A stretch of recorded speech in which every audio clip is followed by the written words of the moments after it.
J'ai juste deux portions des Écritures, deux ou trois, que nous allons lire ensemble. Nous allons voir par la grâce de Dieu comment toucher d'autres d'une manière ou d'une autre durant mon développement. Que Dieu vous bénisse. Alléluia. Amen. Alléluia. Amen. Gloire au Seigneur. On On peut commencer par Matthieu chapitre 6. Pour ceux qui écrivent, j'aimerais nous parler durant ces quelques minutes sur un thème que Dieu m'a inspiré, que Dieu m'a communiqué. Et je crois que c'est une parole pour quelqu'un. Mais pendant que je priais cet après-midi, alors que je me préparais, la présence de Dieu est venue dans ma petite maison. Et la voix de l'Éternel s'est fait entendre. Je crois que j'ai écrit ça, je vais lire ces messages pour quelqu'un.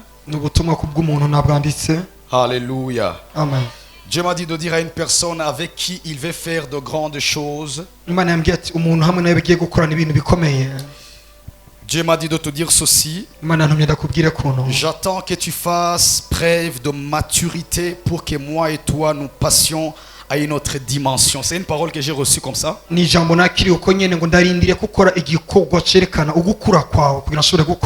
m'a dit qu'il est en train de parler à quelqu'un, à un homme et une femme dans la salle. Il attend que tu fasses preuve de maturité pour que toi et lui vous puissiez passer à une autre dimension. Alléluia. Amen. Si cette parole c'est à toi, tu peux l'écrire, alors ça te concerne, tu prieras avec ça et je crois que le Seigneur pourra te donner des directives. Alléluia. Amen. Matthieu chapitre 6. L'évangile de Jésus selon Matthieu, chapitre 6. Au 9e verset jusqu'au verset 15. Est-ce que vous y êtes? Je lis au nom de Jésus. Voici donc comment vous devez prier. Notre Père qui est dans les cieux, que ton nom soit reconnu pour sacré. Que ton règne vienne. Que ta volonté advienne sur la terre comme au ciel. Donne-nous aujourd'hui notre pain pour ce jour. Remets-nous nos dettes comme nous aussi nous l'avons fait pour nos débiteurs. Ne nous fais pas entrer dans l'épreuve, mais délivre-nous du mauvais. Si vous pardonnez aux gens leurs fautes, votre Père céleste vous pardonnera à vous aussi. Mais si vous ne pardonnez pas aux gens, votre Père ne vous pardonnera pas non plus votre faute. Pour ceux qui étudient, pour ceux qui font l'étude, on l'appelle la prière dominicale. Alléluia. Amen. C'est Jésus qui est en train de nous enseigner comment prier. Nous allons sauter dans Luc chapitre 11.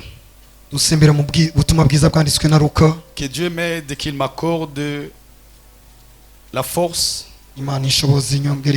J'aimerais parler calmement ce soir. Mais je ne sais pas si je vais y arriver. Alléluia. Amen.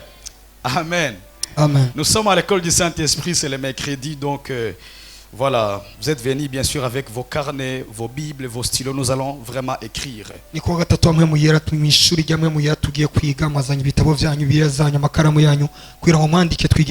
Luc chapitre 11 du 1er jusqu'au verset 4. Luc chapitre 11 du 1er jusqu'au verset 4. Est-ce que vous y êtes? Vous avez déjà bien vu que c'est la même prière qui se répète. Silvio. Silvio. Voilà. Je lis au nom de Jésus. Il priait un jour en un certain lieu. Lorsqu'il eut achevé, un de ses disciples lui dit: Seigneur, enseigne-nous à prier, Il a dit comment? Dans ta version, on dit quoi? Enseigne-nous. Je crois qu'il devait dire enseigne-moi à prier puisque c'était un seul disciple qui avait demandé. Alléluia. Amen. Je crois qu'il devait dire enseigne-moi à prier. Alléluia. Amen. Enseigne-nous à prier comme Jean l'a aussi enseigné à ses disciples. Il leur dit, quand vous priez, dites Père, que ton nom soit sanctifié, que ton règne vienne. Donne-nous chaque jour notre pain pour ce jour. Ou bien donne-nous notre pain quotidien.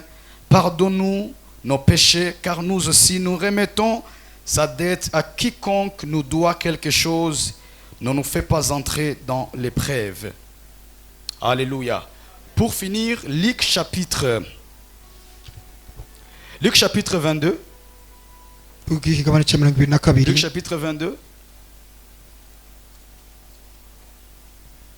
Verset 41 jusqu'au verset 44. Alléluia. Amen. Est-ce que vous y êtes?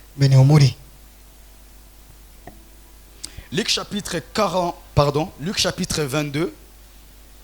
Verset 41 jusqu'au verset 44. Je lis au nom de Jésus. Puis il s'écarta d'eux à la distance d'un jet de pierre environ. Et il se mit à genoux pour prier en disant, Père, si telle est ta décision, si telle est ta volonté, éloigne de moi cette coupe. Toutefois, que ce ne soit pas ma volonté qui advienne, mais la tienne. Alors un ange lui apparut du ciel pour lui redonner des forces. En proie de l'angoisse, il priait avec plus de ferveur encore, et sa sueur devint comme des gouttes de sang tomba à terre. Alléluia. Amen, amen. Alléluia. Amen. Si préalable pour rendre sa vie de prière productive. Nous parlerons sur les 6 préalables pour rendre sa vie de prière productive. 6 choses, 6 éléments, ou bien 6 colonnes qu'il faut poser dans le domaine de la construction, bien sûr, pour rendre sa vie de prière productive. La prière est que pendant et après ce message, ta vie de prière monte à un autre niveau. Je disais, ma prière est que pendant et après ce message, que ta vie de prière change de niveau au nom de Jésus. C'est quoi une préalable? Une préalable, c'est tout ce qui doit être réalisé avant toute chose. Lorsqu'on parle d'une préalable, lorsqu'on entend le mot préalable, il est question de tout ce qui doit être réalisé ou bien fait avant toute autre chose. Deuxième définition, c'est quoi une préalable? Une préalable, c'est ce qui se fait avant une autre chose. Autrement dit, ma prédication sera beaucoup plus focalisée sur des choses que tu dois faire, que je dois faire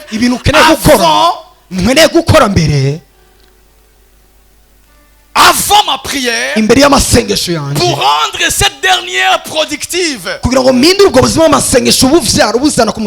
Donne-moi un bon amen. Alléluia. Amen. Ça veut dire quoi? Si tu entends, si tu captes ces points, ces 6 choses, ta vie de prière ne restera plus jamais la même. Alors je crois que quelqu'un va dire, prophète, c'est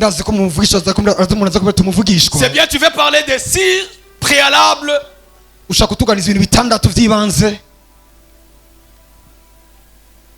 pour rendre sa vie de prière productive.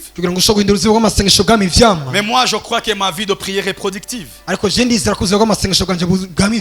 vie de prière est productive, ça veut dire que ce message sera pour toi préventif.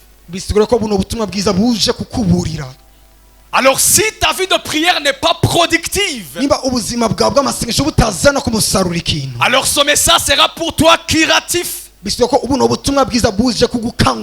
Autrement dit, il y a ceux qui ne sont pas en train de produire, que Dieu va guérir, Dieu va mettre les remèdes, Dieu va mettre les fumiers, afin que leur vie puisse produire davantage. Mais ceux qui sont en train de produire, ces 6 choses vont vous permettre de savoir qu'est-ce qu'il faut ajuster, qu'est-ce qu'il faut réajuster, qu'est-ce qu'il faut bien mettre en ordre pour que ta vie devienne de plus en plus productive. Est-ce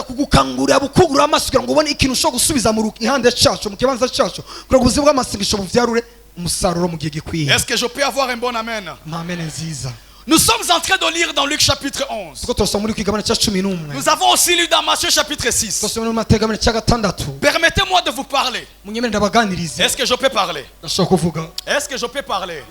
Donne-moi un bon amen. Donne-moi un bon amen. Vous avez bel et bien lu, cette histoire se répète dans Matthieu. Et se répète aussi dans Luc. Ça vous est déjà arrivé, si vous avez déjà lu tous les évangiles, Matthieu, Marc, Luc, Jean, vous allez vous rendre compte qu'il y a que des histoires ou bien des événements qui se répètent. Ça veut dire une histoire que nous voyons dans Matthieu, nous pouvons la retrouver dans Marc, nous pouvons la retrouver dans Jean. Mais vous allez voir que chaque disciple ou bien chaque apôtre essayait de parler par rapport à un domaine qu'il avait beaucoup plus marqué. Mais ce qui est sûr, c'est toujours une même histoire. La résurrection, Matthieu en parle. La résurrection, Luc en parle. Je crois même, et Jean aussi en parle. Mais Matthieu, Marc et Luc, ce sont ces 3 évangiles qu'on appelle les évangiles qui ont la même perspective ou bien qui ont la même vision. Ce qu'on appelle synoptique. Ça veut dire Matthieu, Marc et Luc, ils ont parlé. Pardon, ils avaient, je peux dire, une même vision de voir les choses. Est-ce que nous sommes ensemble? Contrairement à Jean, Jean nous enseigne beaucoup plus sur la divinité de Jésus. Et lorsque vous lisez Jean, vous allez vous rendre compte que Jean parle beaucoup plus de Jésus en Judée. Et en Judée, Jésus a opéré beaucoup de miracles. Autrement dit, il a démontré sa divinité. Alléluia. Amen. Mais quand nous lisons Luc, Luc ramène cette prière que Matthieu avait aussi parlé. Lorsque vous lisez minutieusement, vous voyez qu'il y a la différence. Matthieu dit notre Père qui est aux cieux. Mais Luc s'arrête seulement à Père, que ton nom soit sanctifié. En fait, quand vous lisez Luc, Luc c'était un médecin. En fait, Luc nous parle des choses essentielles. Ce que nous devons retenir. En fait, Luc, il a essayé d'abréger la prière. Je commence mon message en disant à quelqu'un, dans la marche avec Dieu, surtout dans la marche de la prière, ce n'est pas la longueur de la prière qui compte, mais ce sont des paroles marquantes qui vont marquer le cœur de Dieu. Alors arrête de passer à gauche, à droite. À un moment donné, lorsque tu es devant Dieu, parle à Dieu de ce qui te concerne. Parle à Dieu de ce qui brille dans ton cœur. Lorsque Luc arrive, il n'a pas parlé des cieux. Luc s'est arrêté. Il dit, vous les disciples, vous n'êtes pas d'abord au ciel. Vous êtes sur la terre. Notre Père, point barre. gerageza mu buzima bwawe kuvuga ibintu by'ihangiro by'akamaro. Luka we agarikiriza kubwira abigishwa ba Yesu Kristo ati mwe muri kwisi hagarikira kuvuga gusa ati data. Alors je prie ce soir que Dieu se révèle dans ta vie comme un père. Je disais, je prie au nom de Jésus, par l'aide du Saint-Esprit, que Dieu se révèle dans ta vie comme un père. Là où tu étais dans une carence de la paternité, que Dieu vienne combler au nom de Jésus. Là où il y avait les vides, que Dieu comble au nom de Jésus. Parce que Dieu est ton Père. Alléluia. Un de ses disciples arrive. Il voit bien sûr Jésus en train de prier. Il lui dit, Seigneur, enseigne-nous à prier comme Jean l'enseigne à ses disciples. Ça veut dire que ses disciples n'étaient pas stables. C'est-à-dire pendant qu'il suivait Jésus, il partait aussi chez Jean. Pendant qu'il priait à la présence de Dieu, il partait aussi dans d'autres églises. Déjà ici, on voit qu'il y a l'instabilité spirituelle. Jésus pouvait lui poser la question. Où est-ce que tu as vu Jean enseigner à ses disciples comment prier? Ça dit dans les séminaires, dans les réunions de Jean, dans le mentorship de Jean, par rapport à ses disciples, tu étais là. Mais lisez bien avec moi. Il dit, enseigne-nous à prier comme Jean l'a enseigné à ses disciples. Une belle demande. Est-ce que je parle à quelqu'un?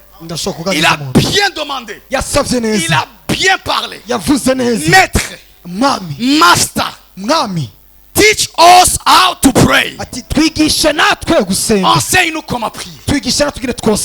Est-ce que je peux avancer? Alors, Luc chapitre 11, cette prière que nous voyons Jésus donner à ses disciples, c'est au fait le résultat de cette conversation qu'il vient d'avoir avec son disciple. Give me an amen. Et la conversation que Jésus venait d'avoir avec son disciple était quelque part le résultat d'une conversation que ce disciple avait avec ses amis apôtres. Parce que vous aviez bien lu avec moi. Il devait dire, Seigneur, enseigne-moi à prier. Mais il dit, Seigneur, enseigne-nous. Autrement dit, quelque part dans les coulisses, il y a eu une réunion que Jésus ne connaissait pas. Il y a eu une rencontre que Jésus n'avait jamais vue. Et ils se sont mis ensemble. Ils ont commencé à parler. Ils ont commencé à se poser des questions. Ils ont commencé à parler. Et sûrement, ils parlaient sur leur vie de prière. Give me an amen. Ils parlaient sur leur vie de prière. Et quand vous étudiez profondément ce texte, vous allez vous rendre compte que ces disciples n'avaient pas une vie de prière fertile. Alors ils se mettent ensemble. Ils commencent à se parler. Il dit, mon frère, comment toi tu pries? Il dit, moi je n'arrive même pas à dépasser 30 minutes. Il dit, toi aussi comment tu pries? Et bien moi j'ai une faiblesse qui n'arrive pas à quitter ma vie. Et bien toi c'est comment tu pries? Il dit, moi j'avais un programme de 3 jours mais j'ai même pas pu faire le jeûne. Il dit, toi aussi Mathieu, comment tu fais? Il dit, moi c'est chaotique. Moi j'aurais seulement avec l'expérience seulement. Moi il me reste seulement le don seulement. Il me reste seulement le potentiel seulement. Barthélemy, comment toi tu fais? Il dit, mes frères, moi je suis entré dans il est écrit. Pour moi c'est il est écrit. Les choses de la prière, je n'entre pas. Dis à ton voisin équilibre.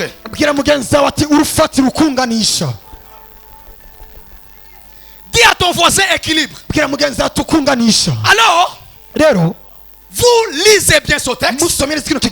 Vous allez voir qu'ils se sont rendus compte que leur vie de prière ne marchait pas. Ils se rendent compte que parmi eux, nous sommes dans la chorale, nous sommes dans l'intercession, nous sommes dans les interprètes, nous sommes je ne sais quoi protocole. On se rend compte que parmi nous, il n'y a pas un bulldozer, il n'y a pas un caterpillar dans la la prière. Même Pierre, toi qui aimes toujours se faire montrer, tu n'as pas une vie de prière. Même Jean que Jésus aimait beaucoup, tu n'as pas une vie de prière. Ils se sont rencontrés, ils ont mis les cafés, ils ont mis les jus, ils ont mis des beignets. Il dit, mes frères, parlons-nous face à face. Comment est ta vie de prière? Et ils se rendent compte que en réalité, ils sont en train de marcher ensemble, mais ils se trompent. Give me an amen. Oh, give me a big amen. Ils marchent ensemble, mais leur vie de prière ne marche pas. Ils marchent ensemble, mais ils vivent une vie de péché. Ils marchent ensemble, mais leur vie de sanctification boite. Ils marchent ensemble, mais leur vie de consécration niette. Mais ils se rendent compte qu'il y a un ça ne va pas. Premier préalable pour rendre sa vie de prière productive, il faut apprendre à te dire il y a un ça ne va pas.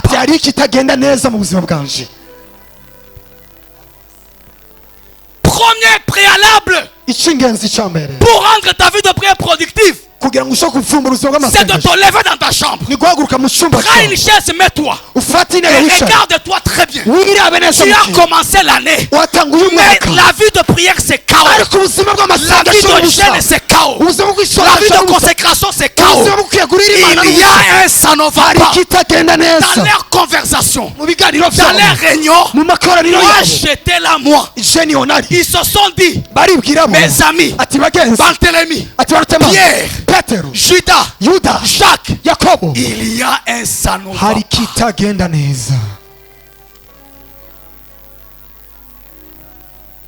Ne fais pas le gros dos, ça ne va pas. Ne te cache pas dans un département, ça ne va pas. Ne te cache pas dans l'église, ça ne va pas. Ne te cache pas derrière ton ami, ça ne va pas. Lorsqu'il y a un ça ne va pas, il y a un ça ne va pas. Alors on doit mettre les choses sur la table ronde et parlons-en. Et ça veut dire, dans les réunions, ils ont mis l'égoïsme, le masculin, l'homme. Moi, on sait que je suis une femme de prière. Moi, on sait que je suis un homme de prière. Non, on sait qu'il y a un ça ne va pas. On sait que ça ne va pas. Tu te caches seulement.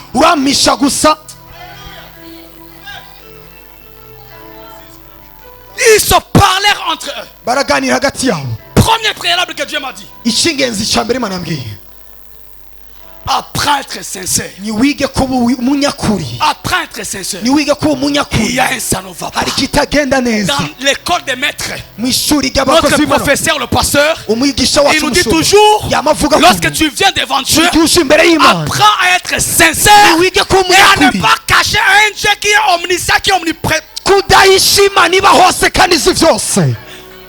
Apprends à ouvrir ton cœur. Apprends à dire à Dieu, Lord, something is wrong somewhere. Something is wrong somewhere. My spiritual life, il y a un ça ne va pas. Ma vie de prière, il y a un ça ne va pas. Je ne respecte pas la dîme. Je donne en janvier, je donne en mars et je donne en décembre. Je ne suis pas régulier. À l'église, je ne respecte pas les programmes. Il y a un ça ne va pas. Tu n'es pas possédé. Il y a seulement un ça ne va pas. Tu te caches en toi-même. Tu arrêtes de te dire la vérité. Dis-toi des vérités. Il y a un ça ne va pas. Dis-toi des vérités dans ta chambre. Son péché, je n'arrive pas à l'abandonner. Seigneur, aide-moi. Si tu n'arrives pas, va voir ton père, le pasteur. Va voir les hommes de Dieu. Nous sommes là pour vous. J'en ai marre de tes offrandes. J'en ai marre de tes enveloppes. J'en ai marre de tes 10 000. J'en ai marre de tes 20 000. J'ai besoin que ta vie de prière prenne un autre niveau. Au nom de Jésus. Le pasteur pasteur ne vit pas par tes dîmes. Il ne vit pas par ton argent. Sans ton argent, son Dieu peut pourvoir.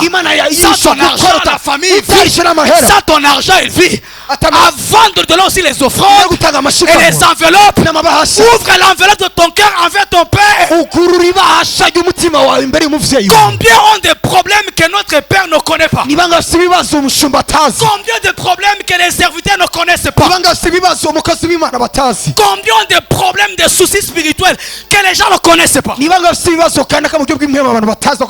Matthieu, il avait fait l'économie. Il avait des diplômes.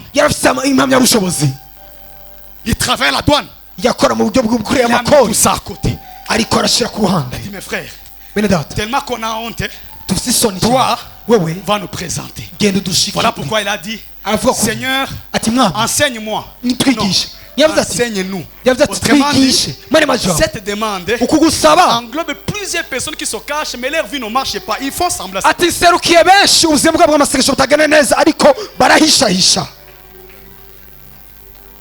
Premier préalable, reconnaître qu'il y a un ça ne va pas.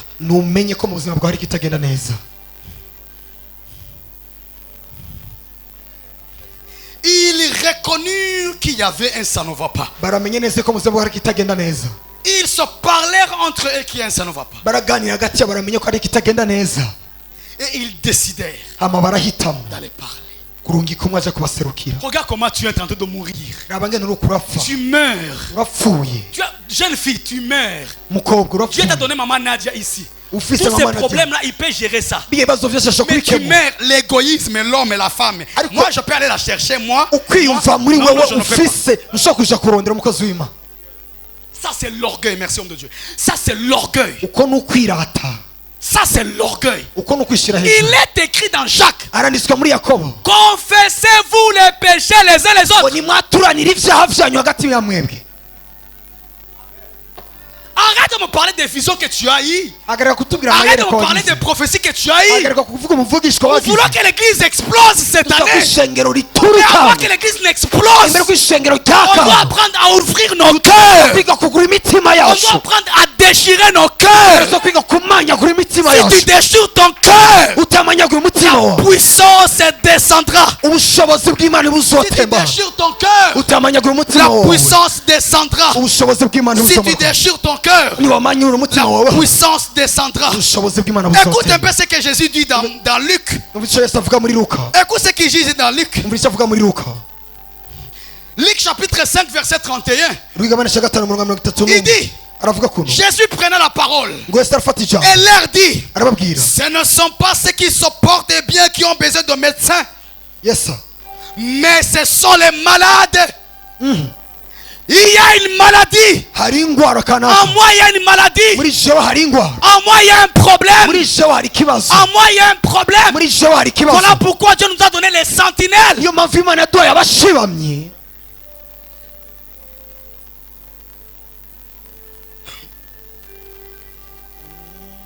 Alléluia. Alléluia. Alléluia. Amen. Lorsqu'il était à Gethsemane. Gethsemane veut dire en grec pressoir d'huile. Là où l'huile sort. Il est écrit gloire. Pendant qu'il priait, il était la parole faite chair. Il était Dieu à sa plénitude. Mais à un moment donné, la force lui manquant. À un moment donné, la force le quitta. Mais qu'est-ce qu'il a fait? Il a ouvert son cœur. Il parla au Père. Il dit, Père, si c'est possible, que cette coupe passe. Mais non pas ma volonté, mais ta volonté. Jésus venait de reconnaître qu'il y a un ça ne va pas. Je vais mourir à la croix. Mais Père, il y a un ça ne va pas. Je n'ai pas la force. Je vais venir chanter. Mais non pas moi, mais qu'on te voie. Je vais venir prêcher. Non pas ma sagesse, mais ta sagesse. Je vais intercéder pour le pasteur. Non pas moi, mais ta volonté. Jésus est connant.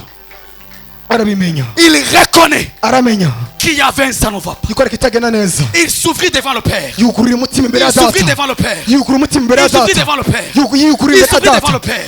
Contrairement à Pierre, Jacques et Jean qui étaient partis avec lui, lorsque le sommeil est venu, ils refusèrent de s'ouvrir à Jésus. Ils décidèrent de s'endormir.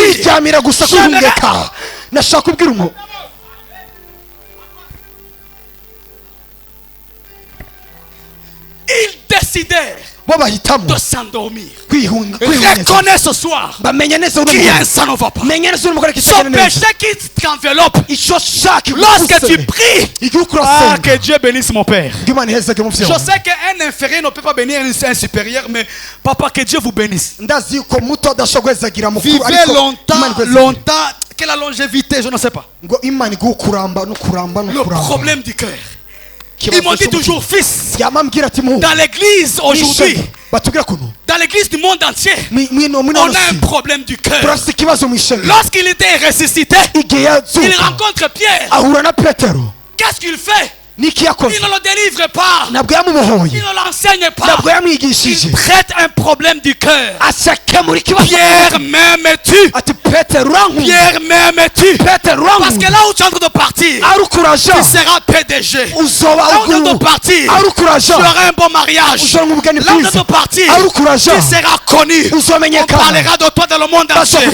L'Amérique te connaîtra. Le Rwanda parlera de toi. Mais Pierre, est-ce que tu m'aimes? Il va dire à Pierre ceci: même si je t'élève, garde un cœur ouvert à celui qui t'a élevé.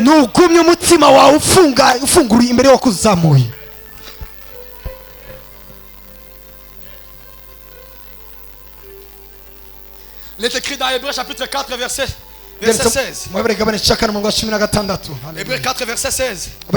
Approchons-nous donc avec assurance du trône de la grâce afin d'obtenir miséricorde et de trouver grâce pour être secouru dans nos besoins. Ça veut dire quoi? Tu es dans le besoin. Je suis dans le besoin. Mais l'orgueil m'empêche de m'approcher du trône de la grâce. Jésus reconnaît. Tu es dans le besoin. Tu as besoin de moi. Mais pourquoi tu me caches? Je suis omniscient. Je connais tout. Avant même que tu ne tombes, j'avais vu déjà tout. Mais pourquoi lorsque tu viens devant moi, tu as du mal à t'ouvrir ton cœur? Pourquoi tu as du mal à t'ouvrir ton cœur? Alléluia. Est-ce qu'on peut avancer? Je suis encore au verset 1er, chapitre 11. Partie B. Partie B. Michel, tu peux lire le premier verset. Umunsi umwe Yesu yari ahantu ariko arasenga ahejeje umwe mu bigishwa biwe aramubwira ati mwami twigisha gusenga nguko Yohana yigishije abigishwa biwe. Alléluia. Amen. Alléluia. Amen. Ils l'ont vu prier. Ngo baramubonye karasenga. Ils l'ont vu prier. Après la prière, après les réunions, l'un est parti. Il a vu prier. Prier. Mais regardez ce que je vais vous dire.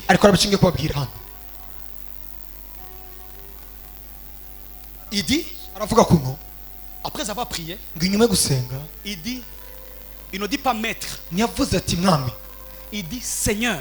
Enseigne-nous à prier. Un seigneur n'enseigne pas, c'est un maître qui enseigne. Faisait la part là où les disciples appelaient Jésus maître et là où ils appelaient Seigneur. La dimension Seigneur, c'est lorsqu'ils élèvent sa seigneurie. Lorsqu'il proclame son autorité. En fait, dans l'étymologie de ce verset, les disciples voulaient l'élever au niveau de Jean-Baptiste. Ça veut dire, nous avons vu Jean-Baptiste enseigner. Et ces enseignements produisent des résultats envers ceux qui les reçoivent. Et on n'a pas choisi d'aller chez lui. On s'est rendu compte que ce que nous voyons dehors, nous l'avons déjà à la maison. Ce que nous voyons dehors, nous l'avons à la maison. Ce que nous désirons dehors, ce que nous envions dehors, nous l'avons déjà à la maison. Ça veut dire, Seigneur, autrement dit, tu es élevé. Ta dimension d'enseignement. On a suivi tous les prédicateurs de la ville. On a suivi tous les pasteurs. C'est bien, ils enseignent. On a suivi tous les pères de la ville. C'est bien, ils prêchent. On a suivi toutes les écoles bibliques. C'est bien, ils enseignent. Mais ton niveau, papa, ton niveau est très élevé. Parce que si Jésus ne nous avait pas encore enseigné à prier, il devait aller chez Jean-Baptiste. Ils sont vus. Jean-Baptiste enseigne. Ses disciples reçoivent les enseignements. Et ils vivent des résultats. Mais notre maître, il n'a pas encore enseigné. Lui, il vit ce qu'il enseigne. Les démons sont chassés. Les aveugles recouvrent la vie. Les lépreux sont purifiés. Les paralytiques marchent. Les morts ressuscitent. Ils ont dit, papa, ton niveau là est très élevé. Deuxième préalable, savoir faire recours à un aîné.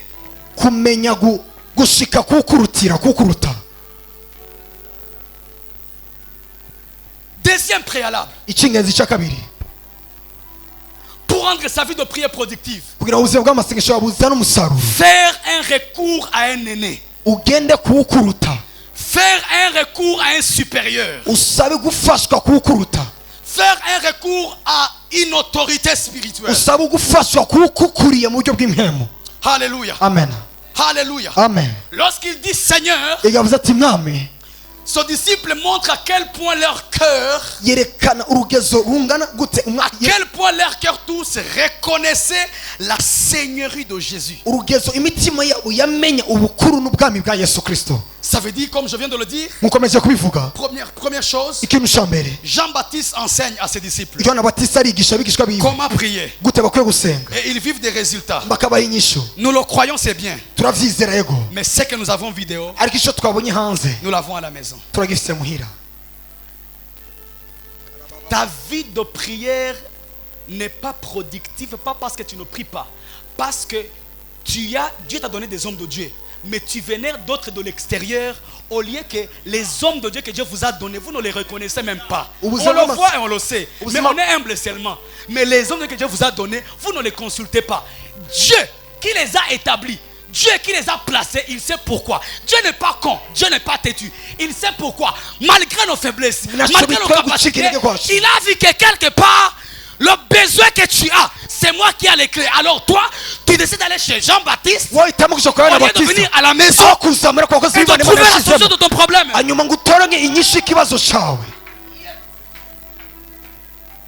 On le voit.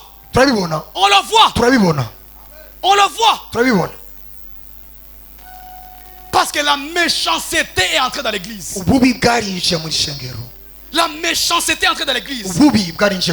Dans sa dernière épître, l'apôtre Paul, lorsqu'il va mourir, il parle à son fils Timothée. Il dit, mon fils, dans les derniers jours, l'amour de plusieurs va se refroidir.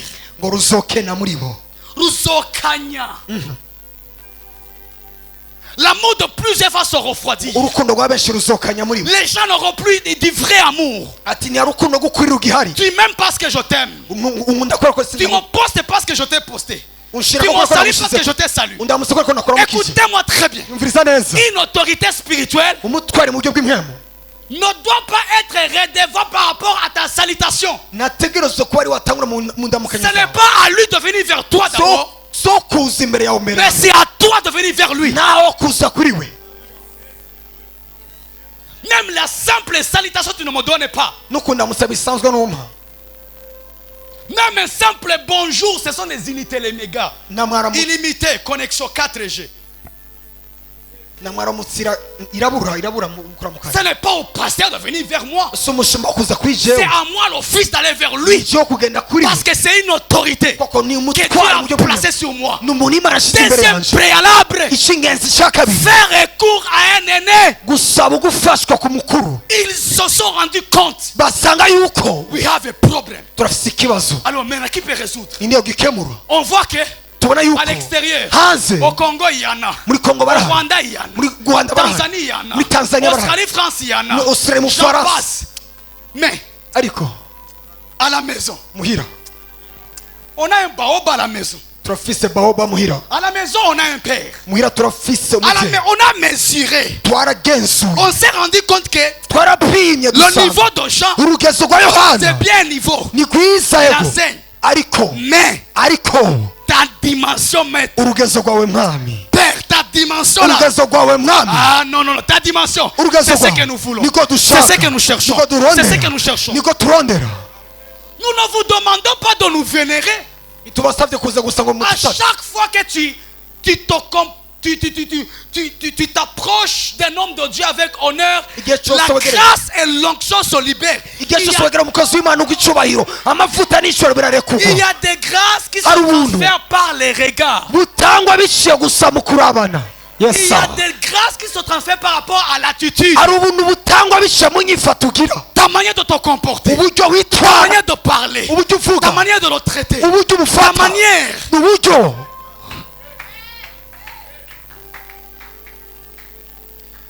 Alléluia. Amen. Alléluia. Amen. Alléluia. Amen. Est-ce qu'on peut acclamer le Seigneur?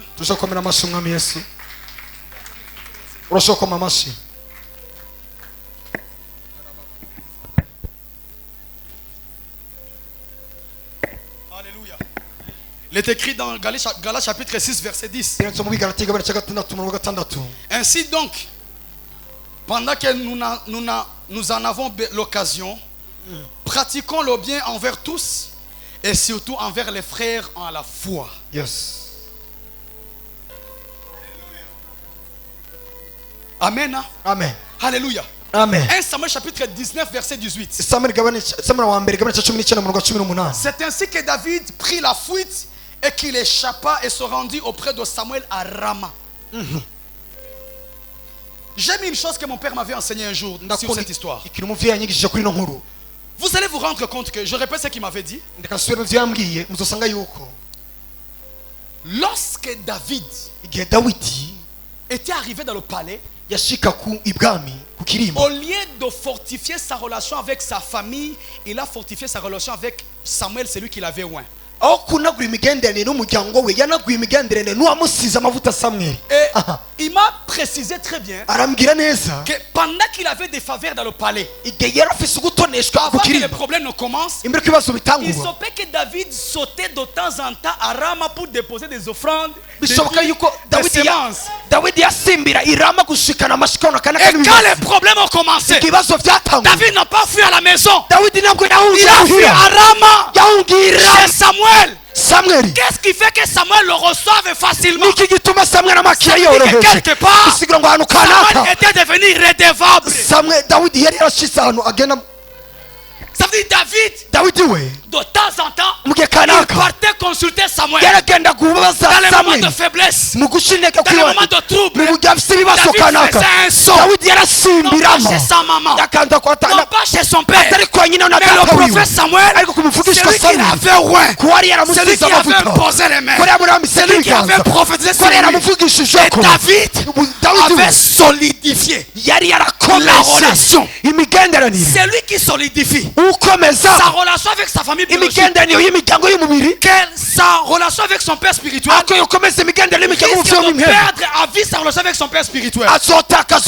Mais c'est lui qui solidifie sa relation avec son père spirituel et que la relation avec la famille, son père, il y a mille moyens de restaurer ce qui avait été détruit. That is true. Donne-moi Donne-moi un bon amen. Amen nziza. Il se rendit à Rama. Ngo asimbiri Rama. Parce qu'il savait que Samuel allait le recevoir. Il savait que Samuel allait le protéger. Si tu as un problème, toi, aujourd'hui, tu vas fuir chez qui? Toi, tu n'aimes pas les Congolais. Toi, tu n'aimes pas les Burundais. S'il y a la guerre ici, moi, je ne descends pas. Je ne monte pas. Moi, je tourne comme ça. Et je traverse le mur. Toi, tu boudes de tout le monde. Tu ne sais pas. Tu ne sais pas qui peut t'aider. Tu ne sais pas qui peut te secourir. Aime tout le monde. Qu'il soit un Congolais, qu'il soit un Rwandais, qu'il soit un Burundais, qu'il soit un Tanzanien. Aime-lui. Même l'eau sale peut t'aider à éteindre le feu.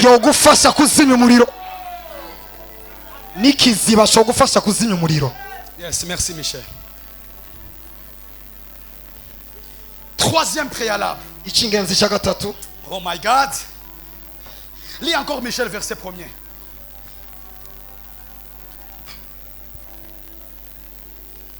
Umunsi umwe Yesu ari ahantu ariko arasenga ahejeje umwe mu bigishwa biwe aramubwira ati mwami twigishe gusenga nkuko Yohana yigisha gusenga. Lisez bien. Musome neza. Il y a un débat fort. Hari ikiganiro gikomeye kuri no murongo. Certains courants théologiques disent aussi. Normalement, ce disciple devait dire Seigneur, enseigne-nous comment prier. Au lieu de dire enseigne-nous à prier. C'est différent. Alors, je suis tombé sur un homme. C'est parmi mes références. Il s'appelle Mark Donald. Et il est vraiment crédible dans les milieux théologiques. Il dit, dans le vrai sens de cette phrase, ce disciple voulait dire en même temps, accompagne-nous dans ta manière de nous enseigner comment prier. Ça veut dire, ne nous enseigne pas seulement à prier, mais enseigne-nous comment prier. Et pendant que tu nous enseignes, accompagne-nous. Il a dit dans Jean, je ne vous laisserai pas offrir, mais je viendrai à vous. Je viendrai à vous. Le monde ne me verra plus. Le monde ne me verra plus. Mais vous me verrez. Parce que je vis en vous. Parce que je vis en vous.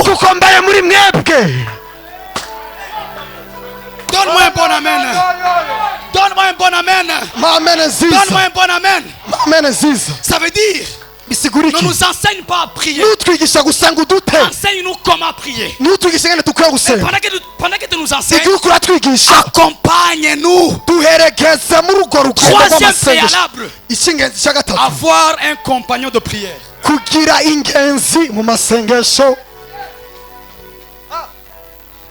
Ce disciple voulait dire ceci. Ne nous enseigne pas à prier, mais assiste-nous. Accompagne-nous. Sois là avec nous. Sois là avec nous. Enseigne-nous. Mais sois là. Regarde-nous. Quand nous commettons des erreurs, prends plaisir de nous corriger. Mais sois là avec nous. Troisième préalable, c'est avoir un compagnon de prière. C'est par là.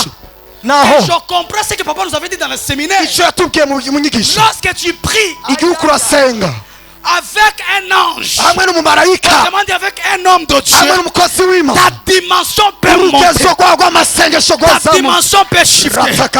Ta dimension peut shifter. Dans tes moments de prière, dans tes moments de retraite, tu dois avoir un compagnon. Une personne qui est là. Une personne qui est là. Qui est avec toi. Qui t'accompagne. Qui t'assiste. Qui te regarde. Qui te corrige. Qui te donne s'il lui faut. Qu'il corrige s'il le faut. Mais pourvu que ta vie de prière devienne productive.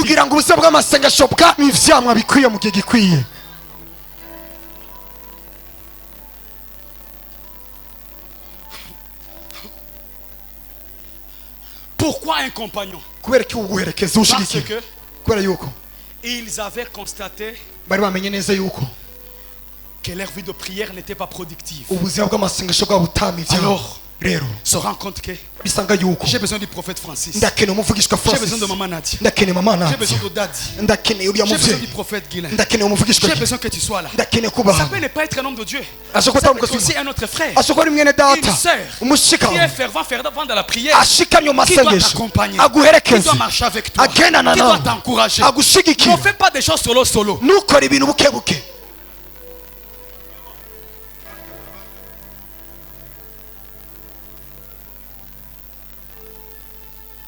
Alléluia. Alléluia. Amen. Alléluia. Amen. Avoir un compagnon de prière, des guerriers de prière. Les gens lorsqu'ils commencent à prier, on dirait des machines. Zima gozozo, zigidigidigibo, Shamina manazo, Parade zumana, Shegedegedegede, Sopa lukuba, Shele legede, Sopa katagato, Shalima sopa, Zenina kopa, Radegedegedegede, Radegedegedegede, Segedo kopa, Goragato, Rogado,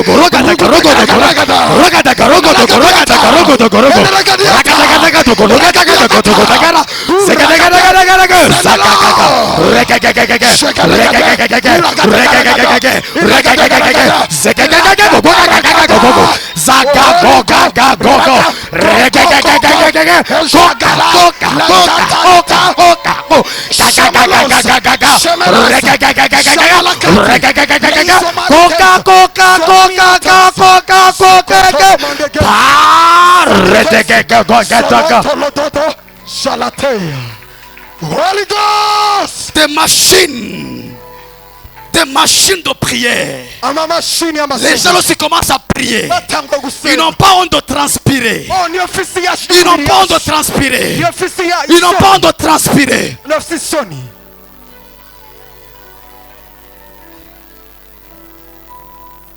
Toi tu pries avec charisme. Surtout nos frères de l'église. Ah. Cette jeunesse, frère, cette jeunesse, tu regretteras. Tu regretteras. Tu regretteras. Je te dis, tu regretteras. Tu regretteras. Je vois comment vous priez. C'est comme si tu as une copine dans la salle et elle doit te voir. Maintenant, ses sœurs, mes frères, je vous donne un secret. Ce sont des femmes de prière. Maintenant, elles s'en foutent de ta beauté physique. Elles voient l'intérieur. Elle voit l'intérieur. Si tu es là, j'ai porté Gucci, j'ai porté Dolce & Gabbana, j'ai porté Louis Vuitton. Elle regarde la substance. Élève ta dimension spirituelle. Monte dans la prière. Monte dans la prière. J'aimerais mourir dans la prière. J'aimerais mourir dans la prière. Si je dois mourir, que je meure après mon sermon. Si je dois mourir, que je meure après ma prédication. Mais j'ai refusé de prêcher comme Goï-Goï. J'ai refusé de prêcher comme un vieux. J'ai refusé. Lorsque je prêche, je dois prêcher comme mon père. Lorsque je prêche, tu dois te mettre debout. Lorsque je prêche, la destinée qui est en toi doit bouger. Lorsque je prêche, ton mariage doit s'ouvrir. Lorsque je prêche, les démons doivent fuir. Lorsque je prêche, lorsque je prêche, tu dois sentir dans ton esprit. C'est comme si je suis à l'intérieur. Tu dois sentir comme si je vis en toi. Pendant que je prêche, tu ne dois pas rester à l'aise. Pendant que je prêche, tu ne dois pas rester avec des charismes. Pendant que je prêche, tu dois me regarder. pendant que je prêche, j'ai décidé de marcher le monde entier. La Bible à gauche, le micro à droite, prêchant l'évangile. Messi pour gagner le monde entier, il doit jouer. Jackson pour gagner le monde entier, il doit faire ça. Michael Jackson pour gagner, Michael Jordan, il doit lancer. Et moi, qu'est-ce que j'ai? J'ai le micro, j'ai la Bible. Et papa m'a donné la chair. Voilà pourquoi je te prêche au nom de Jésus. Je te révolutionne au nom de Jésus. J'aimerais prêcher comme un lion. J'aimerais prêcher non pas comme un agneau. J'aimerais prêcher comme un lion. Là où tu es, je t'ordonne que ta dimension de prière se lève, que ta vie de prière change, ta vie de jeûne change. Au nom de Jésus, dans ton sommeil tu prieras, en te réveillant tu prieras, la nuit tu prieras, au travail tu prieras, à l'église tu prieras, à les rêves tu prieras, dans le péché tu prieras, à les faiblesses tu prieras, à les faiblesses tu prieras. Au nom de Jésus, l'esprit qui est en toi se lève, l'esprit qui en toi se lève, l'esprit d'un guerrier, l'esprit d'un lion, l'esprit d'un guerrier. Je t'ordonne maintenant, comme il est écrit dans Psaume, Dieu ordonne que tu sois puissant. Acclamez pour le Seigneur.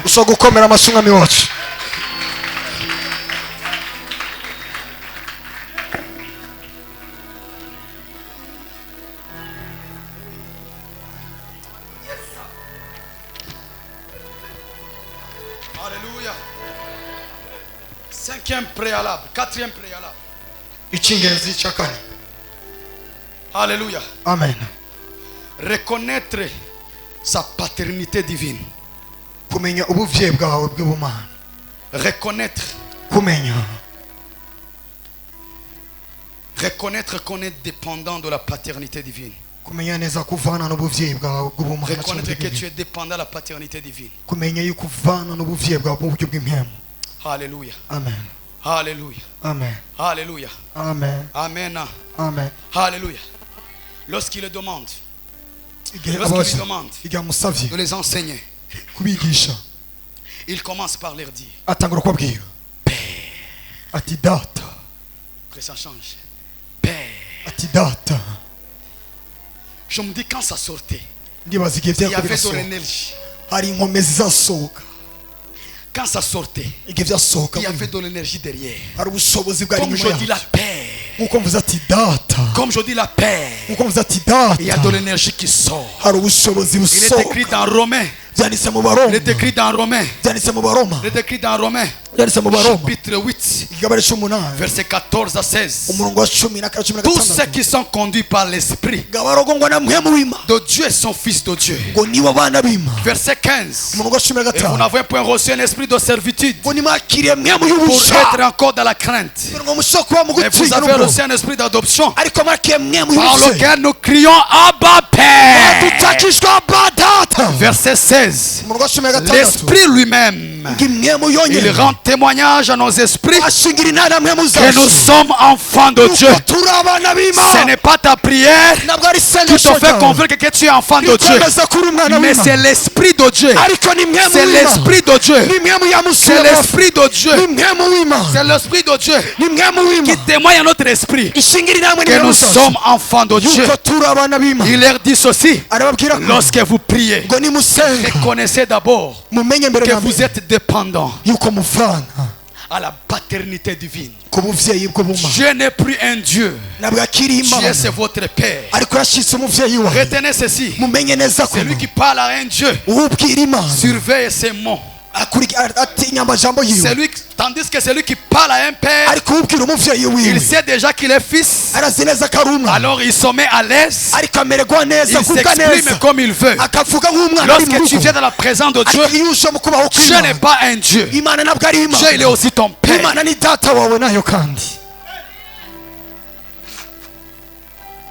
Dieu c'est ton Père. Avant que tu nous dises tes soucis, avant que tu nous parles de tes péchés, parle d'abord, prononce d'abord Père. Dis après moi Père. Dis après moi, Père. Dis après moi, Père. Dieu, il est ton Père. Dieu, il est ton Père. Tu dois reconnaître qu'il est ton Père. Tu dois reconnaître qu'il est ton Père. Est-ce qu'il y a des enfants de Dieu dans la salle? Est-ce qu'il y a des sauvés? Il y a des sauvés ici.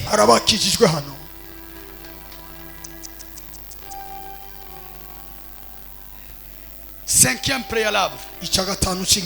Sanctifier le nom de Dieu.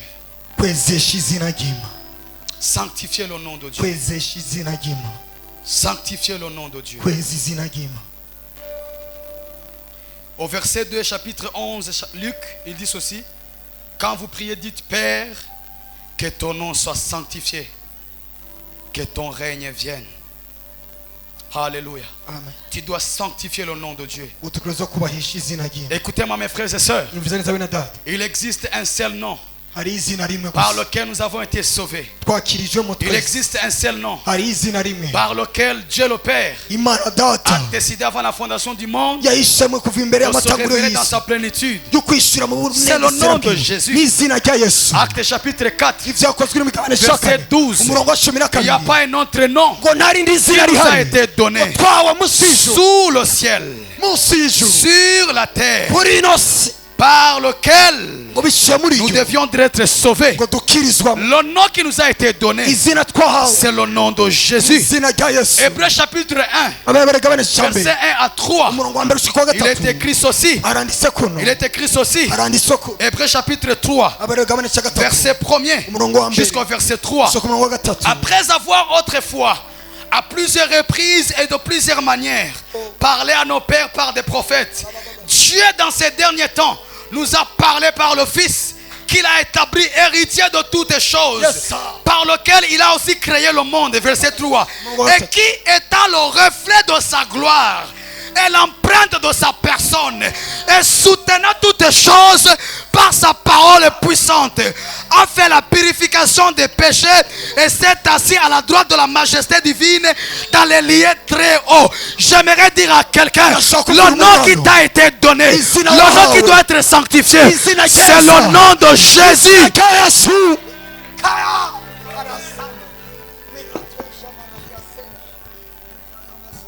Les étudiants de la Bible divisent cela en 3 parties. Lorsque vous étudiez le mot sanctifié, dans ce verset, il parle de 3 choses.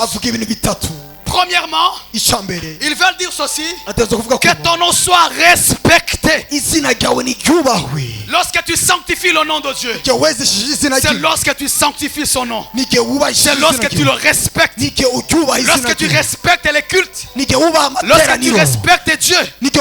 Lorsque tu honores Dieu, tu es en train de sanctifier son nom. Sanctifier implique 5 choses. Première chose, la considération. La deuxième chose, l'estime. Troisième chose, la révérence. Quatrième chose, l'honneur. Cinquième chose, l'obéissance. Sixième chose, l'observation. J'aime l'observation. Lorsque tu observes la parole de Dieu, lorsque tu vis selon sa parole, tu es en train de sanctifier le nom de Jésus. Lorsque tu considères son nom, lorsque tu considères ses serviteurs, tu es en train de sanctifier son nom. Lorsque tu honores Dieu, tu sanctifies le nom de Jésus. Deuxièmement, lorsqu'on dit sanctifier son nom, on veut dire que ton nom soit exalté. Exalté veut dire célébrer. Exalté veut dire faire de grands éloges. Exalté veut dire transporter quelqu'un en flamme. Transporter quelqu'un. Exalté veut dire enflammer quelqu'un. Exalté veut dire rendre plus active et agissante. Exalté veut dire vanter. Lorsque tu parles de ton Dieu, malgré les moments difficiles, dis mon Dieu, je crois qu'il agira. Mon Rédempteur s'élèvera les premiers. Ah, mon Rédempteur, il est vivant. Lorsque tu proclames, lorsque tu postes sur ton statut Facebook, tu es en train de sanctifier son nom. Tu es en train de le vanter. Lorsque tu parles, tu témoignes les choses que Dieu a accomplies. Troisièmement, lorsqu'on dit sanctifier le nom de Dieu, on veut dire ceci: que ton nom soit adoré. Que ton nom soit adoré. Alléluia. Et l'adoration implique 5 choses. Aimer passionnément. When you love Jesus with all your heart, tu es en train de l'adorer. Lorsque tu le sers avec tout ton cœur, tu es en train de l'adorer. Lorsque tu l'aimes jalousement, tu ne veux pas le mélanger avec le péché, tu es en train de le sanctifier. Ça veut dire aussi apprécier beaucoup. Apprécier. Comment sanctifier le nom de Jésus? Apprécier la croix, l'œuvre de la croix. Tu dis Jésus, lorsque tu étais à la croix, lorsque tu étais à la croix, tu étais comme ça. Qui voulait dire, tu voulais rassembler tout le monde.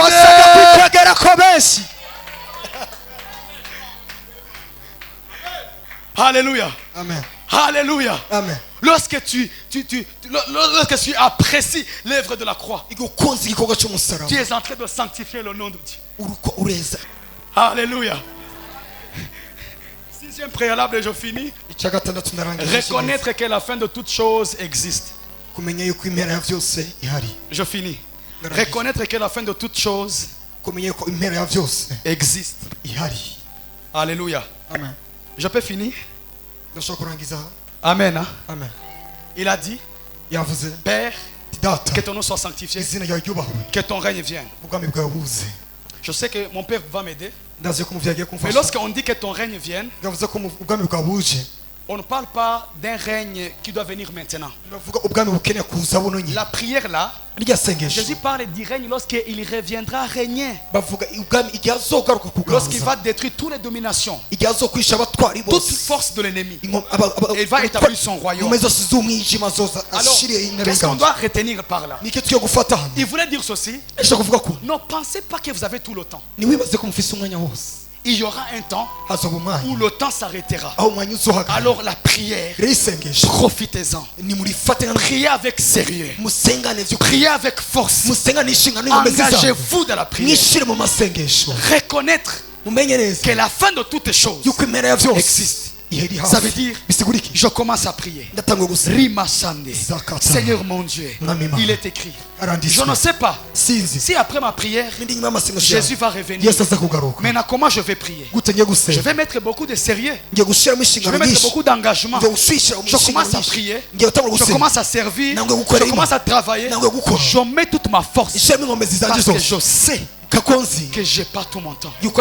Aujourd'hui la jeunesse pense qu'ils ont tout le temps. Vous n'avez pas tout le temps. Vous n'avez pas tout le temps. Vous n'avez pas tout le temps. J'ai décidé avec toute l'humilité, lorsqu'on parlera dans cette ville des jeunes prédicateurs pompés, on citera mon nom. Mais ça ne vient pas par waouh. Ça vient par le travail. Ça vient par le travail.